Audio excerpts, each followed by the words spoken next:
It's our next guest is Dr. Ruth Heidrich. When I was planning this conference, well before that, I was asked, I think Doug, people that should be on Organic Athletes sort of Health and Nutrition Committee, who he thought should be on it. And the first name he came up with was Ruth Heidrich, and I'd heard about Ruth, and I was like, wow, that'd be great. So I emailed her, and it was like within 5 minutes I got an email back, and she was like, yes. And I was like, wow, okay. And then I told her we're having this conference, and I think before I even asked, it was like, yes, okay. And so, we wanted somebody to talk about what it takes to be vegan in the long term. You hear a lot of stories of people who have gone vegan or gone vegetarian, and they stay that way for a couple years, and then it just doesn't work out for whatever reason.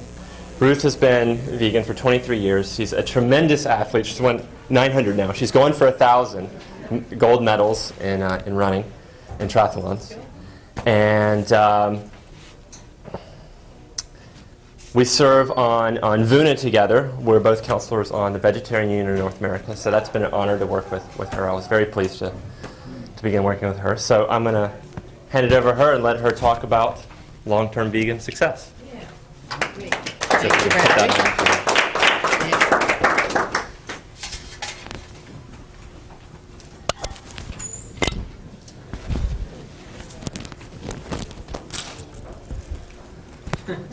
Okay, you ready?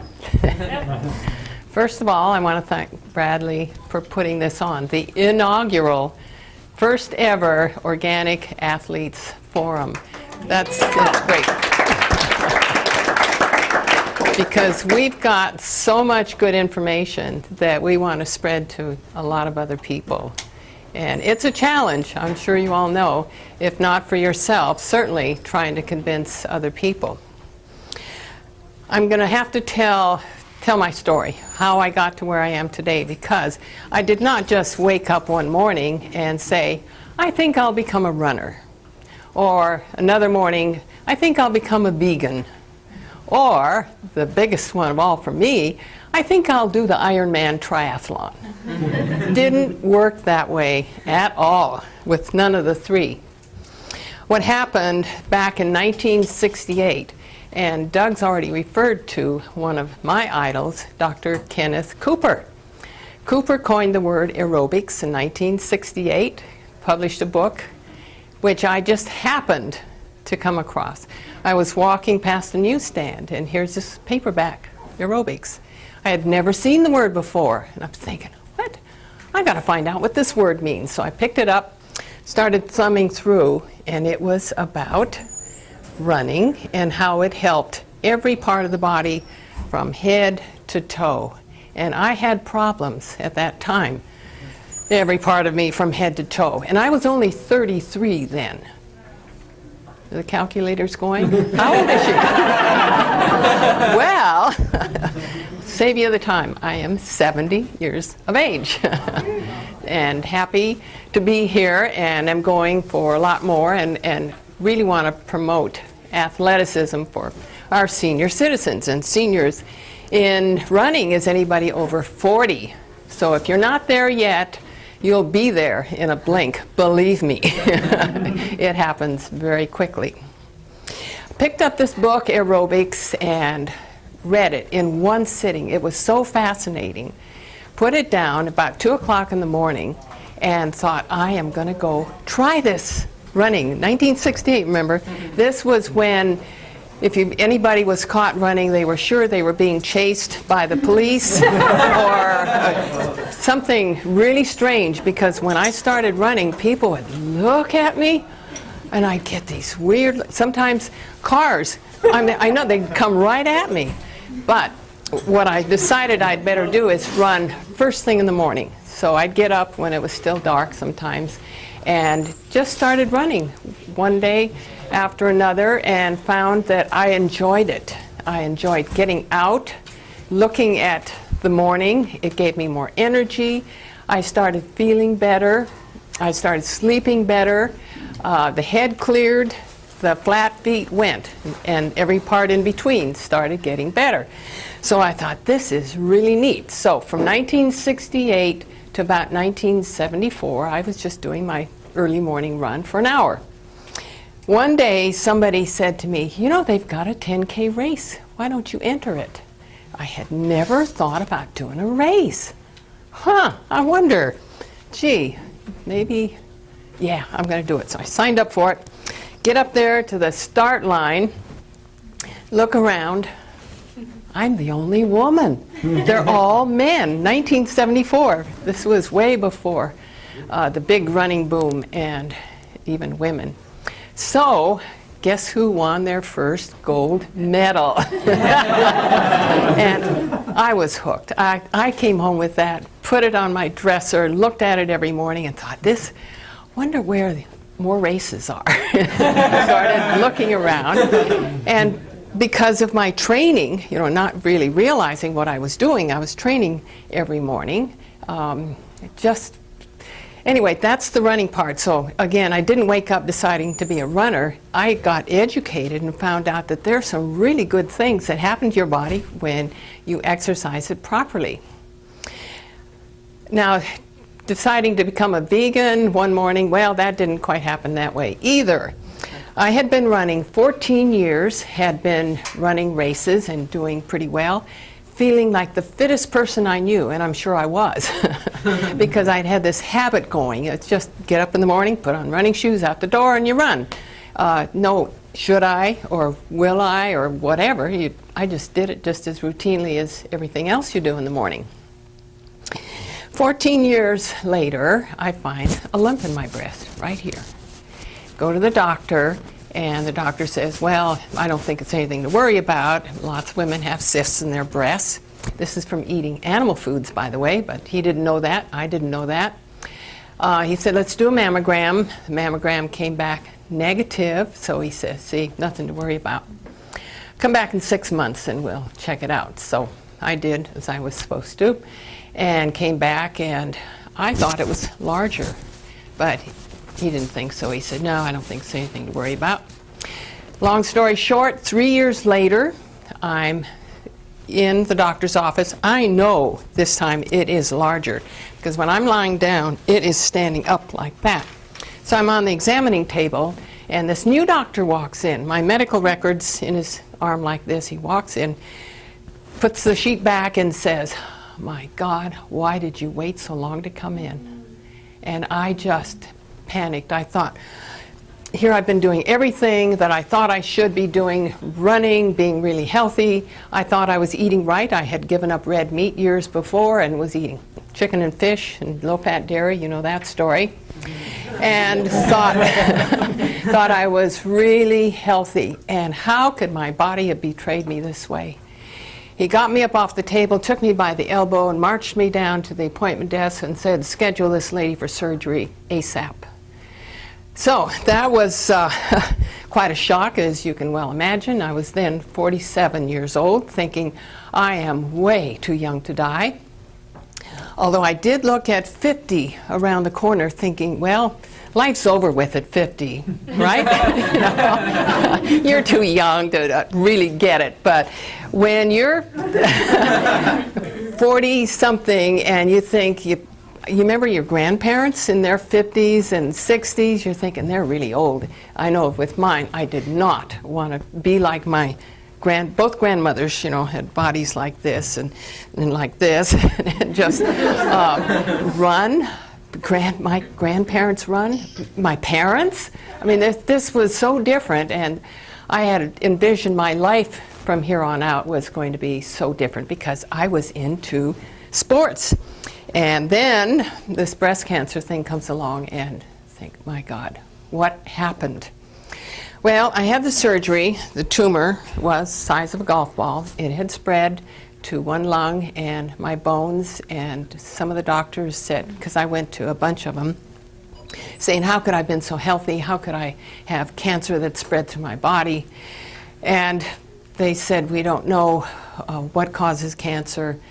They didn't tell me that it doesn't happen in other countries that don't eat the way we do. They did say that, well, exercising is good and it shouldn't have happened to you. And I'm saying, well, yeah, it did. Why? So I started doing some investigation. Why? Because I was doing everything right. Went to see the third, fourth, fifth doctor. The seventh doctor I went to see was John McDougall. Anybody heard of John McDougall? Some of you haven't, right? Have not heard of John McDougall? Well, he practices in Santa Rosa right now, but back then he practiced in Oahu, in Kailua, Oahu, in the Hawaiian Islands, which is where I lived at the time, which was so fortunate for me. Because I had just gotten out of the hospital, saw this newspaper ad, literally a two-liner, still have it. It says, wanted, women who have or have had breast cancer to participate in diet research study. I thought, perfect.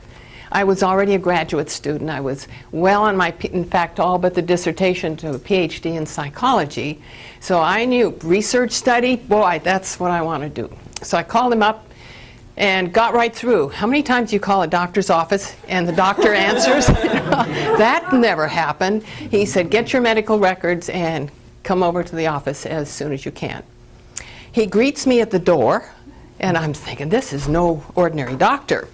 Sits me down. 2 hours later, I'm a vegan.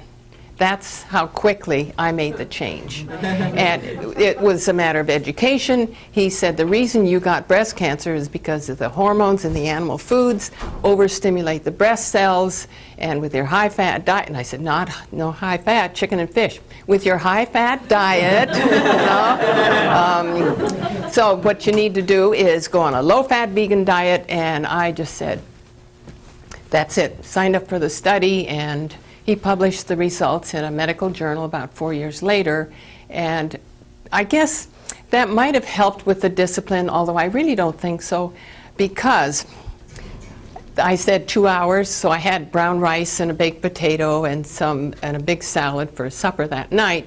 The next morning when I got up, something happened that I was really unaccustomed to. I had been constipated my whole life. I didn't know it. In fact, I'd been told by a number of doctors that going 3 or 4 times a week is normal for some people. And I, boy, is he wrong about that? Because I then found out what normal was. I was getting enough fiber, finally. So this was one benefit that I saw immediately. I mean, just the next day, and the next day, and the next day. And boy, that solved one problem. And by the way, I have a grandmother that died of colon cancer. So I was headed right for colon cancer after the breast cancer. Doctors would tell you the two kind of go together. Well, same cause, obviously. So do a lot of other diseases. So again, I didn't wake up saying, I think I'll become a vegan today. That's how that happened. The Ironman, okay. Notice my uniform. This is my very first one. Really happy with it because on the back it says what these distances are. You know, a 2.4 mile swim, a 112-mile bike, and a marathon. Well, I had not gone back to work after the surgery, and so I had time. I still had the drains and sutures in. I started the vegan diet. And I'm doing some channel surfing, run through the TV, and I just happened upon the ABC Wide World of Sports. And I see this event going on. And remember, I'm already hooked on running races. So I see these young, fit bodies doing the swim. Well, I'm already in Hawaii, so this is right here in my backyard. And I knew how to swim because I learned about the same time I learned how to walk, but I hadn't done any real swimming for years. But I thought, oh, I can do that. And then they jumped on their bikes and they biked 112 miles. Well, I thought, that's nothing compared to running. You're sitting the whole time, right? You just turn your legs around. Yeah, I can do that. Piece of cake. The hardest part, obviously, is the marathon. Well, by this time, I forgot to tell you, I'd run, I think it was 4 marathons. So, and I, knew that was very doable. So I threw in addition to my every morning run, I started adding the swimming and the biking. And I started feeling more fit and stronger and thought, I'm going to beat the cancer. I am also going to do the Ironman. And then I thought, wait a minute, lady. Cancer patients don't do Ironman triathlons. And then I thought, I'm going to be the first cancer patient to ever do the Ironman. Then I thought, lady, you're 47 years old. You know, that's, these are all young people, 20s and 30s, who are doing the Ironman. Then I thought, well, I'll be the oldest woman, oldest female cancer woman doing the Ironman. So that was my goal. I started training, and it just kind of fed itself. The more I did, the fitter I felt. I felt strong. I'd get a little depressed thinking, why me? Why the breast cancer? And is it going to kill me within weeks, months, maybe years if I'm lucky? I'd go for a run and a swim, or a swim and a bike, and come back thinking, oh my God, I am so lucky to be alive. It was just the opposite from the way I felt before. The exercise was important, but here's a lesson here. It's not enough. I was a marathoner, still got breast cancer. So I became a vegan triathlete. In fact, I have baseball cards. I have enough for everybody, so if you want one. They're just like regular baseball cards, except there's a picture of me across the finish line of the Ironman. It says vegan triathlete. And this is the message that I'm trying to get to everybody. This is the way to have exercise be fun, be competitive, because what I found, I don't know about you, but the best way for me to push myself is line me up at the start line, have the gun go, and see who wins. I've always been a little bit competitive, and still to this day, you know, it's fun.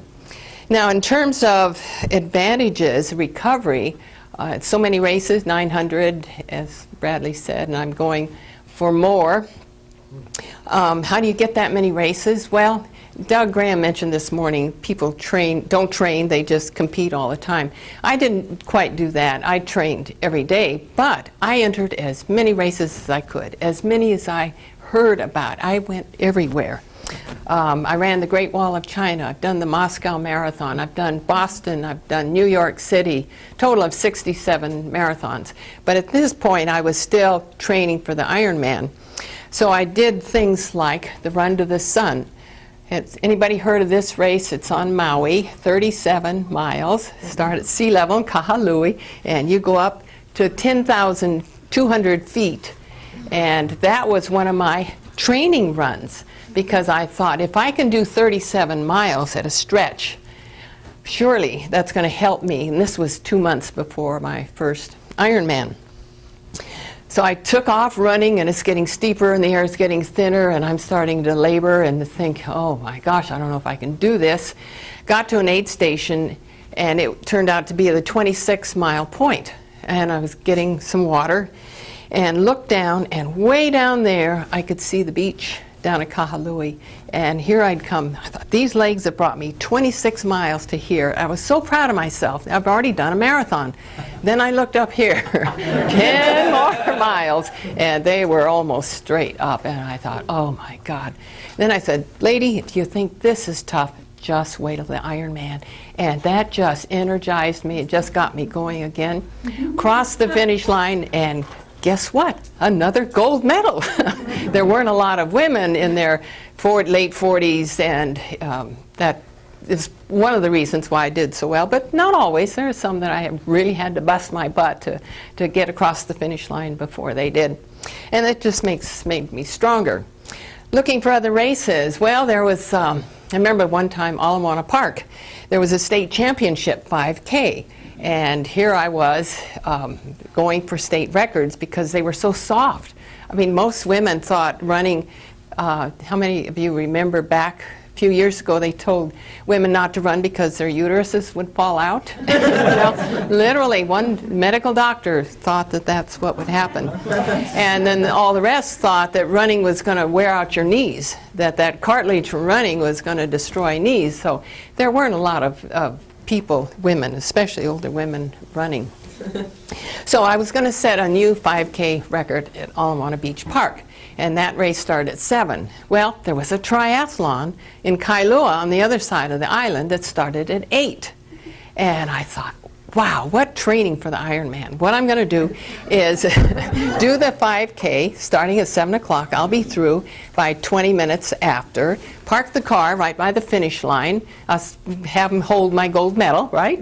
I'll pick it up later. And jumped in the car and went across the poly, and I'd already told the race director of the triathlon that what I was going to do. I'd even thought about hiring a helicopter, get from one. And I thought, no, if I finish by 20 after, which I knew I could, and drive across 20 minutes to the Kailua site, I'm already in running clothes, and the bike's in the trunk of the car, I can make it. But the race director said, don't worry, if you're not here, I'll find a reason to delay the start until you get here. I thought, wow, this is really neat. Didn't need to do that, got there, and here I'm doing 2 races in one day. One weekend, I did 3 races in one day. Did 3 marathons in 3 weeks, really going guns. The reason I'm mentioning this is because with a vegan diet, the recovery is so fast. I was ready within hours to go again, whatever it was, training. If it was just a run, I knew I still had to bike and swim that day. And if I'd done a triathlon one day, I was ready to do the full thing the next day. In fact, with the Ironman, I remember having done the Ironman in Japan. And anybody here been around long enough to remember Julie Moss and Scott Tinley, those people? Yeah, great. Well, they were there in Japan doing the Ironman with me, and we were several of the few Americans, so we kind of hung out together, ate together, because none of us spoke much Japanese. And of course, I was the only vegan, unfortunately. But it was kind of neat being with these great triathlon pros. We did the Ironman. I had first place in my age group by a full hour and felt great afterwards. In fact, the next morning, I got up and went down, was having breakfast, and I tried to get somebody to get on the bus and go to Kyoto, because I wanted to visit the temples and Deer Park, and real nice, the opportunity to visit Kyoto, the ancient capital of Japan.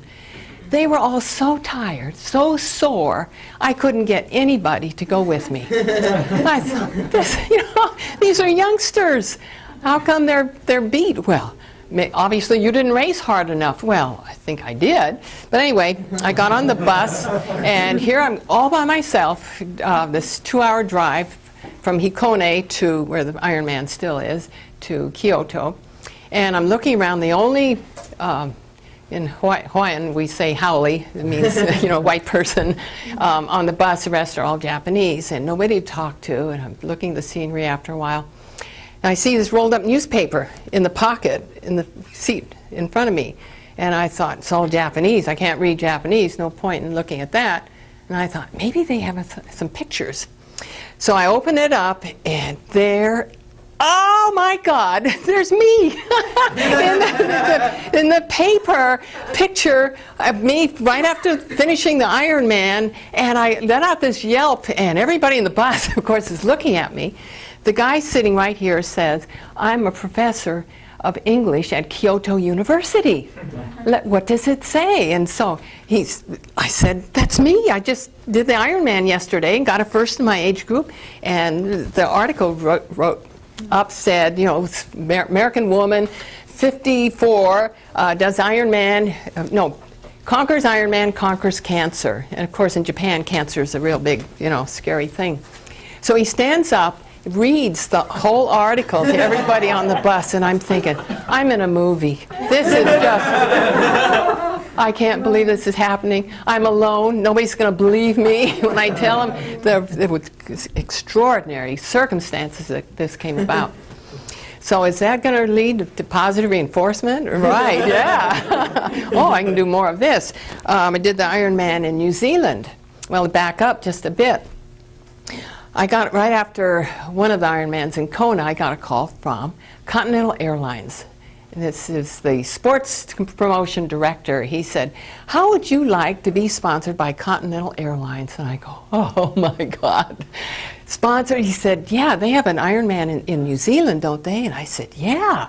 He said, all right, we'll sponsor you. You wear Continental Airlines logo all over you, and we'll fly you there. I thought, this is incredible. So I'm flying down and get to New Zealand, and because I've I know the diet is so important. I offer to give some talks while I'm down there. So they've got me the week before the Ironman. I'm giving all these talks and thinking I should be resting, I should be tapering, I should be taking it easy. I've got to do well in this. It's a championship, world, as they say, world championship.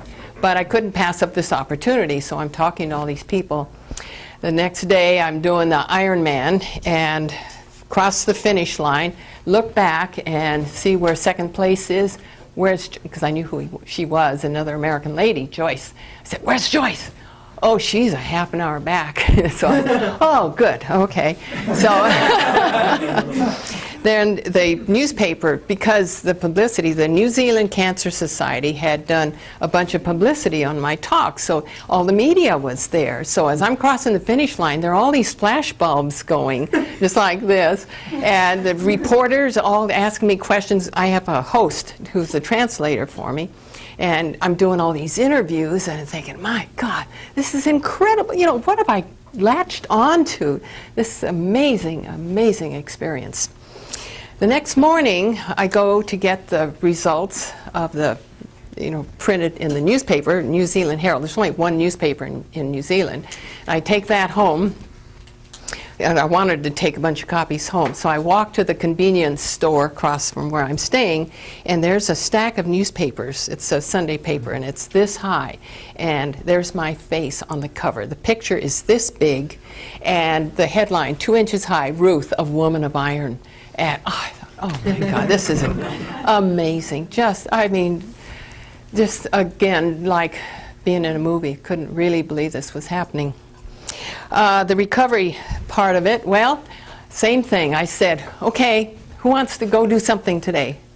They're all, walking stiff-legged like this, going upstairs backwards, and I'm feeling fine. And I said, gosh, we're here in New Zealand. Let's explore the country. And so I get on the bus to go to Rotorua. Anybody been to Rotorua? It's beautiful. I go for a run. This is the next day. I'm totally recovered. Going for a run, come around the bend, and I see these geysers shooting. It's just like another world, like being on another planet. And I think, I am so lucky. And in a way, kind of owe it to cancer, because I never would have been here, done that without that motivation. And then I got back to the motel where I was staying after this run, and the lady says, they've got whitewater rafting that you can do this afternoon. I said, oh, I've never done that. So here I am, the day after the Ironman, doing whitewater rafting, and everybody else is just kind of, as I said, not quite recovered. And I say, it's the vegan diet. If you're eating plant foods, fruits and vegetables, you recover quickly. So that kind of is what brought me to where I am today. Some of the questions people have about staying on a vegan diet, I had the medical gun to my head. I knew that I had to stick with the diet.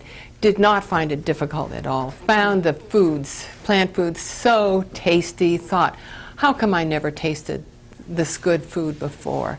It is really delicious. Had no problem with it. Lost some weight. I was never overweight. I was probably about 125 pounds at the time of the cancer. Went down to 117 because of, I guess, the anxiety of the cancer diagnosis and the new diet. And then just gradually went back up to 125, which is where I've been for 23 years, pretty much. I don't consciously do a lot of weighing. I don't count calories. I don't count fat grams. I don't count cholesterol. Don't count a lot of things. I kind of let my appetite be my guide.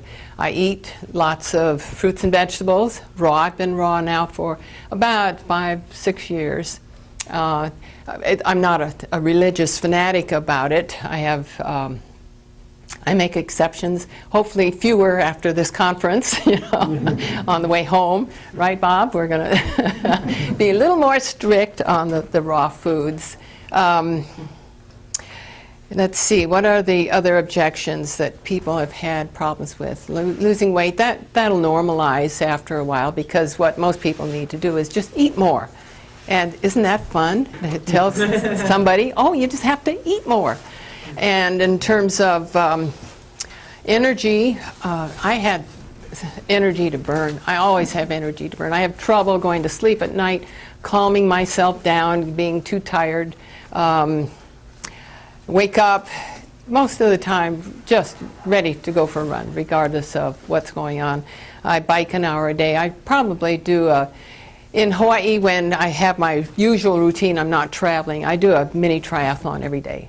Because if I skip one of those, it feels, like juggling. You have the 3 balls in the air. If you let that one go, you got to catch it. And then another one, you got to catch that one, and another one. And so I'm doing 2 or 3 hours of exercise a day because I love it. And I'm eating raw fruits and vegetables because I love them. So for somebody to say, how do you do that? Where do you find the discipline? You'd have to hold a gun to my head to make me eat animals. After the change in diet had taken place for a couple of years, I started thinking about the animal rights, became sensitive to the plight of animals. And so running out in the country and seeing a cow, I wanted to hug him, and talk to him. I see birds and I talk to them. We have Patrick in the Veg Society of Hawaii who brings a chicken to the meetings because he wants people to pet the chicken and see it for what it is, a loving creature, not food for people. Any other objections? I can't think of any. Let me open it up to any questions. I don't know how I'm doing on time, but I'd much rather this be interactive if I could answer questions or anything. Yes? Did you go through chemotherapy as well? I'm glad you asked that. No. No chemo, no radiation. That was a condition of entering Dr. McDougall's study. He wanted to say, see, it's the diet that made the difference and not the chemo and the radiation. And I was so relieved. How was the diet different compared to a raw diet? What was your raw diet then? Then it was a lot of oatmeal and baked potatoes and brown rice is the main difference, and cooked vegetables. They still had a lot of raw fruit. Gradually started leaning more and more. Well, I have to say, Doug's book, Doug Graham, Grain Damage, made a big difference, and I started educating myself in terms of what grains did to me, and so I gave those up. And in terms of making changes in your life, education is so important. If you understand what's going on in the body, it's much easier to keep on the path that you want to set out for yourself. Who knows what the #1 cause of death is in this country? Anybody? Ignorance, ignorance, ignorance. Caught ya. Because if you get the information, you're going to prevent heart disease, cancer, diabetes, stroke, osteoporosis, arthritis. I could spend an hour on each one of those diseases and show you how eating animal products causes one grand disease. And these are just all the side effects that we're inflicting on ourselves. So you have to get educated first, get rid of that ignorance, then you have to make a choice. Every day you have choices. You can eat this or you can eat that. And that choice becomes a decision that you make. I'm going to decide this is my choice, and it's going to be plant foods. And then you have the commitment, you stick to it and say, that's it. It's not like it with my starting to run every morning. There was no should I or maybe or if. It was a given. You just do it. By the way, does everybody know that Nike was female? She was a goddess. I found that out and I thought, yay, all right. Nike is female, feminine. So after the education, the choice, the decision, the commitment, what keeps me going are the results. Seeing as when I hit 60, I remember I told you I thought 50 was the end. Well, I found 50s were fabulous. I was traveling all over the world doing all these great things written up in newspapers and all that. But I knew that when I hit 60, that was payback time. That was when I was really old. Well, I hit 60, and I was actually thinking about writing a book called Sexy 60s, because I thought, wow, it's not over with, it is still going strong. And I've got to tell people, yeah, this is how you do it. You got to eat right and you got to exercise right. And then when I was looking at 70, I thought, well, for sure, now 70 is the end. Well, it's not yet anyway. I'm 70 and a half. I'll be 71 in February, and thinking, you know, maybe I was wrong about, since I was wrong about all those other decades, maybe the 70s will be just as good. So I've written a couple of books, Race for Life, which that title is so meaningful to me on several different levels. I was racing for my life, but the Ironman kind of became an epitome of my race for life. We're all in a race for life. We just don't always know it. We're all starting at this start line, and the gun goes off, and some of us aren't going to make it because of ignorance.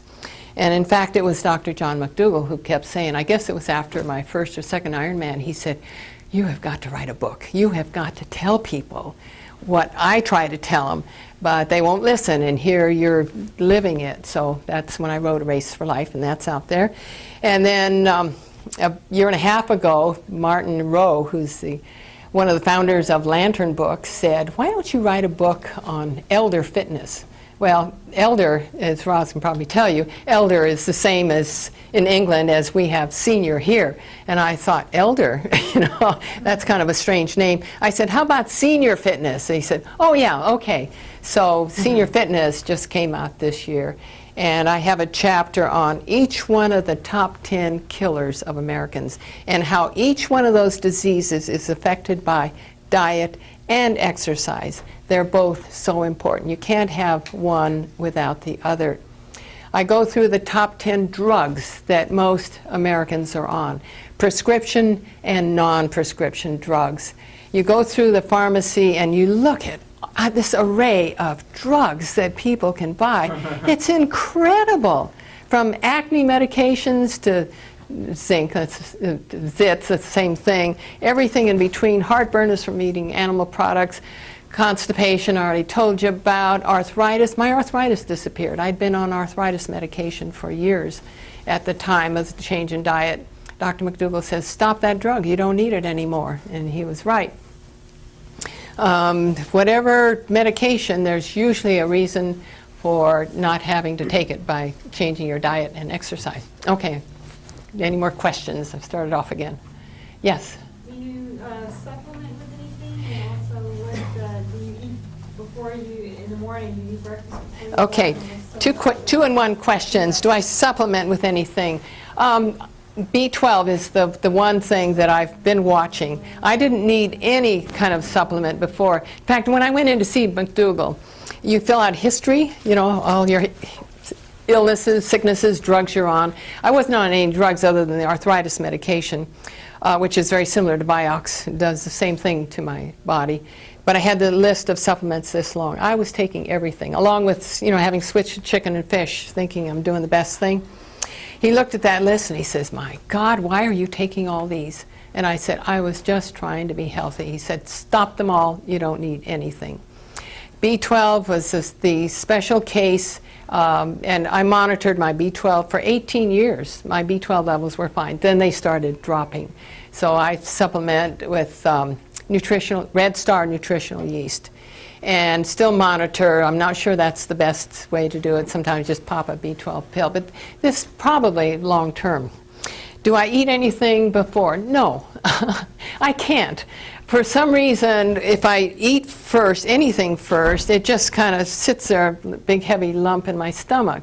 I best when I wake up, do the evacuation, and then I really feel lean and mean and strong. And I can go, I timed it pretty much 2 hours and 20 minutes before running out of glycogen. You remember the lecture from this morning, glycogen. It's stored in the muscle, the liver, and the bloodstream. That's the limit. And so something like an Ironman obviously takes a lot longer than that, and that's when I will start eating. During a race, I will eat what's on the course as long as it's vegan. It's usually bananas and apples. And for the long bike ride, again, you can tuck apples under the saddle, Let's see, what else? That's about it. I keep going on fruit. And after the 2 to 3 hours of exercise, then I start getting hungry. So, okay, any other? Yes? Are you aware of any studies that it's not just the diet, but genetics? Genetics. I'm aware that there are genetic variations among all of us. We all have slightly different DNAs. On average, we all have the same DNA. How many times has a surgeon opened us up and been surprised at what we see?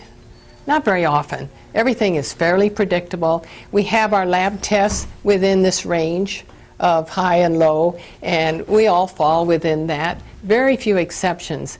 What we do have is the expression of genes. Like, I think every one of us would get arthritis if we ate animal products long enough. We would all have heart disease sooner or later, all of us, by eating animal foods. Sometimes you get one before the other. I got the cancer first, but I would have eventually had heart disease because Dr. McDougall, when he looked at my medical records, he said, you know, with a high cholesterol like this, you are at as great a risk of dying of a heart attack as you are the cancer. And I'm thinking, you know, I'm a marathoner, for God's sake. And yet I had a high cholesterol, and that's thank you, chicken and fish, for doing that for me. So the genetic is something we can't do anything about. If you're eating the way we're talking about, raw vegan, and exercising a lot, all those bad genes will never get expressed. And you will probably live pretty close to the full lifespan allotted to humans, 120 years. So that's what I'm going for. So, yes? Did you ever meet Jim Fixx in your early years of training? No, but I did read his book, and I want to tell you, I know what he ate the night before he died. Jim Fixx, does everybody know who he is? Yeah, the Complete Book of Running. It was my Bible. I read it. He didn't do what he should as far as diet was concerned, although he thought he ate a healthy diet, but it was, again, it was a chicken and fish. Yeah, seafood was his main dish. Kenneth Cooper, by the way, Kenneth Cooper, I told you about him in the beginning. When I finished the manuscript for A Race for Life, I ran it by him. I said, I want you to read this because you are the man who got me started running way back in 1968, and I would love your endorsement of this book. He read through the manuscript. I gave it to him on a Friday. Monday morning, the telephone rings, 8:30. I'll never forget it. So this is Kenneth Cooper. I thought, oh, that's like Jim Fixx, you know, the same, oh my God. He said, I just finished reading this manuscript. I can't believe what I just read. And where do you get your protein?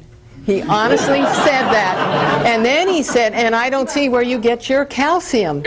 He said, and I've never heard of a woman with cancer that old, that age, he said, doing it's a bunch of Ironmans. He said, will you come to the Cooper Clinic? He said, I want to run every medical test in the book on you and see what condition your condition is in. So he told me about Jim Fixx at the time. He said, I got Jim Fixx in, but I could not get him on the treadmill. He just kept making excuses. I jumped on the treadmill. I said, yes, test me. He said, I want you to set a world record in fitness for your age group. And he chuckled. He said, I bet you can do it. I said, oh, give me the chance. So the week before, I was doing the Tulsa 15K, and it was world champion, or national championship. So I was going all out for that. I got it, got on a plane, flew to Dallas, and he said, you have to rest. You're supposed to not do a race just before you're being tested to set a new world fitness record. I said, I'm all recovered, and that's the vegan diet. But he still, to this day, does not believe that a vegan diet is as powerful as it is, that you still are deficient. He's got a staff of dietitians who tell him that you cannot get enough protein and calcium in your diet because this is what the dietitians are taught. You know, the materials are given to them by the meat and dairy industry. So, and it would finish that story. He puts me on the treadmill and he said, okay, 26 minutes is what you have to beat to set a new world record. And so I'm running, it's the bulky protocol, if any of you know what that is. It starts out slow and flat, and it goes faster and faster and steeper until pretty soon it's going to win. There's no question. Nobody has ever beat that treadmill. So I'm going along, and at one point he says, okay, you just passed, and he's got me wired for everything, you know, blood pressure, heart rate. And he says, you've just passed the male age 30 superior fitness category. I go, all right. Here I am in my 50s. And then kept going, and he says, okay, how are you doing? Fine, fine. And I thought, I can go forever. Well, that didn't last long. Because all of a sudden, I'm starting to breathe very hard and thinking, uh-oh, I got to start running. Up to this point, you know, I'm walking fast, and he said, well, don't start running until you absolutely have to, because it's going to take a lot more out of you. And I said, to keep up with the fast treadmill, so I started running. He said, okay, 10 more seconds, 9, 8, 7, down to 0. You did it! You set a new world record! I thought, oh, how neat, how fantastic. And so I had this interview, and actually he had the first interview, as I'm on the table getting rewired, and my recovery rate, which incidentally was very fast. He said, see, she's proven what I've been saying all along, that exercise is extremely important. Not a word about diet, you know, still. Let's see, there are a couple of other things I wanted to tell you. Yeah, what? On the issue of calcium, have you had any calcium bone density. Oh, I know one thing. Lantern Books has set up a whole bunch of radio interviews, and Monday I did 2 of them. And one of them, this woman, announcer, was setting my introduction, and she says, and Dr. Ruth has the resting heart rate of a 44-year-old woman. And I'm going, you know, I'm on the phone, what? And then I realized she had read that my resting heart rate is 44. And I couldn't correct her because I was, you know, she was doing the introduction. I wasn't a live mic yet. And then I forgot, once the interview got rolling, the resting heart rate of a 44-year-old woman. I thought, oh, my God. Yeah, so ignorance, you know, all over the place. You know, the 44 resting heart beats per minute is that of a pretty good athlete, especially female, which normally run higher. What you asked me, the bone density, because my mother and both grandmothers, father and mother, genetic factor again, had osteoporosis. And I was sure, giving up dairy, that I was going to get osteoporosis. Dr. McDougall laughed. He said, with all your running, he said, you are not going to have to worry about osteoporosis. Just to be sure, I went and had a bone density test. Now, well, I won't bother writing. 411 is the average 30-year-old female at peak bone density, 411. I came out at 444. Obviously way above, and here I am at 50 years of age. But then, in fact, Dr. McDougall said, see, I told you had nothing to worry about. But I was just going into menopause, and we all know what happens at menopause. Your bone density goes down like that, right? So I had a bone density the next, actually I waited, I think it was 2 years, and it was, in the meantime, I was doing all these Ironman triathlons, and it had gone up to 466. So it was going up through my 50s. And Dr. Shintani, who's my co-host on the radio show Nutrition and You in Hawaii, said, an MD, said, this has never happened before. We've got to write this up for a medical journal. This is so unusual. And I said, it's my running, a lot of running, you know, 3 marathons in 3 weeks. And I did 4 Ironman triathlons in 11 months. That's, you know, that's heavy duty exercise. So that's going to build strong bones, and that's what you need with no animal protein to leach the calcium from your bones. So I get plenty of calcium from my leafy greens. How about the cartilage in your knees? The cartilage is holding up fairly well. There has been some degeneration. Unfortunately, I didn't test that before age 47. I had one problem. I've had accidents. There's been no question about that. I've been hit by trucks twice while bicycling. I have a titanium rod in this leg, this big, that diameter. But I was back to running when the doctor said I'd never run again. In terms of the cartilage, I've had a torn cartilage. I was running, I've had some really good luck. I can tell you all my bad luck. I was running along, minding my own business. All of a sudden, I come to a curb, and I'm crossing the street. Get 1/3 of the intersection, I see a skateboard come flying like this. The next thing I know, guy lands both hands on my back, and we both go down. He on top of me. This is a 6-footer, probably 18 years old and 200 pounds. And I tore the cartilage on my knee. So. I recovered. back to running. Okay, I think we're out of time. Thank you so much, and thank you.